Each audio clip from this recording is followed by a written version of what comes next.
സൈനിക വേഷത്തിൽ എത്തി കൃത്യമായ ആസൂത്രണത്തോടെ ആയിരുന്നു പഹൽഗാമിലെ ആക്രമണം. സുരക്ഷാ സേനയ്ക്ക് എളുപ്പത്തിൽ എത്തിച്ചേരാൻ കഴിയില്ലെന്ന് തിരിച്ചറിഞ്ഞ് തന്നെയാണ് ടൂറിസ്റ്റുകൾ ഏറെ എത്തുന്ന ബൈസാരൻ തെരഞ്ഞെടുത്തത്.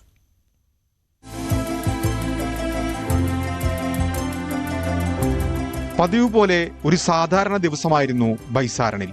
ഇന്നലെ ഉച്ചവരെ വനത്താൽ ചുറ്റപ്പെട്ട ഈ പുൽമേട്ടിൽ 1000-ലധികം സഞ്ചാരികൾ രാവിലെ മുതൽ ഉണ്ടായിരുന്നു.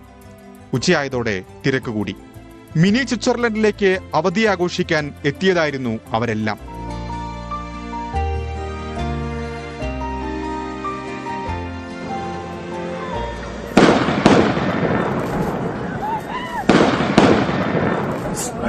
आतंकवादियों का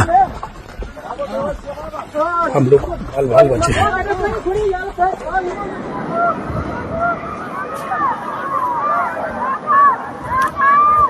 പിന്നീടെല്ലാം പെട്ടെന്നായിരുന്നു.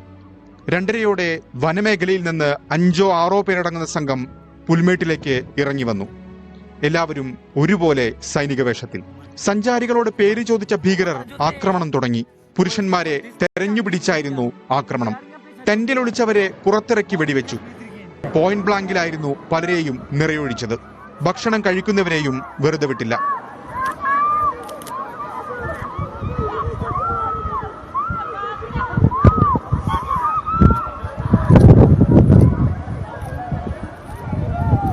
उमर 20 മിനിറ്റോളം നീണ്ട ആക്രമണത്തിൽ തലങ്ങും വിലങ്ങും വെടിവെച്ചു. വിവരമറിഞ്ഞ് സുരക്ഷാ സേന സ്ഥലത്തെത്തിയപ്പോൾ രക്ഷിക്കാനെത്തിയവരാണോ ശിക്ഷിക്കാനെത്തിയവരാണോ എന്ന സംശയമായിരുന്നു ഉറ്റവരെ നഷ്ടപ്പെട്ടവർക്ക്. സൈനിക വേഷത്തിലെത്തിയ ഭീകരർ നടത്തിയ കൊടും ക്രൂരതയുടെ ആഘാതത്തിലായിരുന്നു അവർ.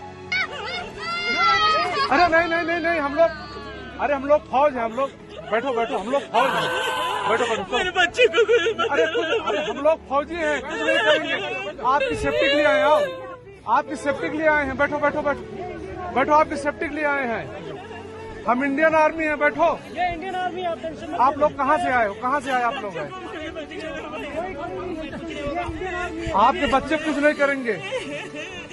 थोड़ा बताइए हुआ. കൺമുന്നിൽ ഉറ്റവരെ നഷ്ടപ്പെട്ടവർക്ക് എളുപ്പമാകില്ല ഈ ആഘാതത്തിൽ നിന്ന് മോചിതരാകാൻ.